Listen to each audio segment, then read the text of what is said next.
Bonjour Guy Carlier. Bonjour Marco, bonjour Julie, bonjour à tous. Et tout à l'heure, en fin d'après-midi, vous allez regarder la nouvelle émission de Laurent Ruquier sur France 2. Mais oui, vous savez que ce soir arrive donc sur France 2 cette nouvelle émission qui s'intitule « On ne demande qu'à en rire » et qui a pour but de découvrir de nouveaux humoristes. Le principe en est simple, c'est une sorte de nouvelle star pour comique et un jury de personnalités note les candidats humoristes.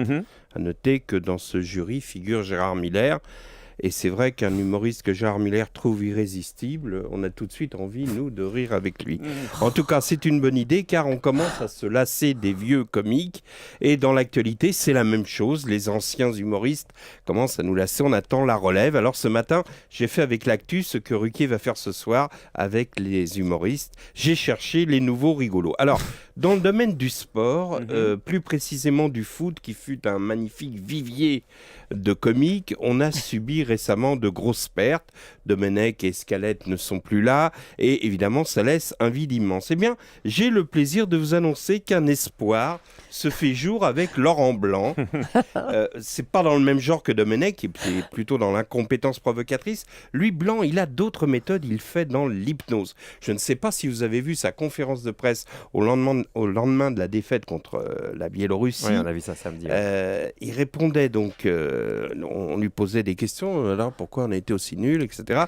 Il commençait à répondre une banalité et en même temps, il avait posé devant lui ses 3 téléphones portables et on était sous hypnose parce qu'il commençait à jouer au bonneto, vous voyez, du genre, regardez, le téléphone rouge est au milieu, je déplace le bleu, et où est le rouge, etc.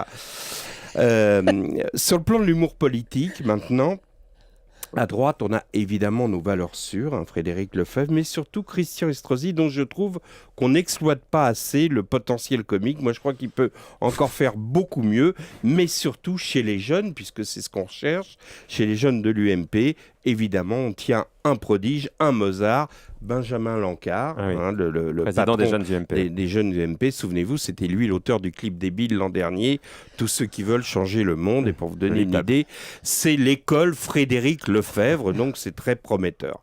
À gauche, la relève se fait attendre. Il faut dire que les sketchs des anciens socialistes continuent à faire un tabac. En fait, ils font un sketch collectif. C'est le Big Bazar, si vous voulez. À La Rochelle, ils nous ont joué leur grand classique intitulé « Regardez comme on est tous unis ».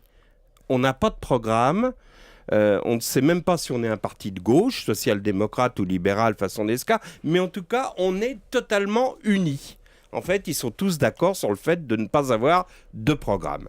Alors, dans le domaine de la chanson, évidemment, Johnny et Michel Sardou continuent à beaucoup nous faire rire. On s'est moqué ici même du texte de la reprise de Sardou. Mais là, aujourd'hui, on a Florent Pagny qui sort un nouveau disque avec cette phrase magnifique qui laisse bien loin derrière Michel Sardou. Je vous lis, je cite cette phrase. « Quand j'enfile des perles à mon bouc, c'est pour mieux me souvenir des couleuvres que j'avale. » Ça veut dire quoi? Pardon? Et là, dans le genre nouveau comique, il y en a un qui s'appelle Guy Carlier qui n'a pas imprimé la 4e page de sa chronique et qui n'a donc pas en conséquence sa chute. Et je vous propose de le nommer rigolo de la matinale. C'était un effet ou vous l'avez vraiment... Non, c'est vrai. C'est vrai. Vous l'avez oublié? Après 9h, ça fait un super teasing pour que nos auditeurs restent après 9h. Voilà, merci Guy Carlier.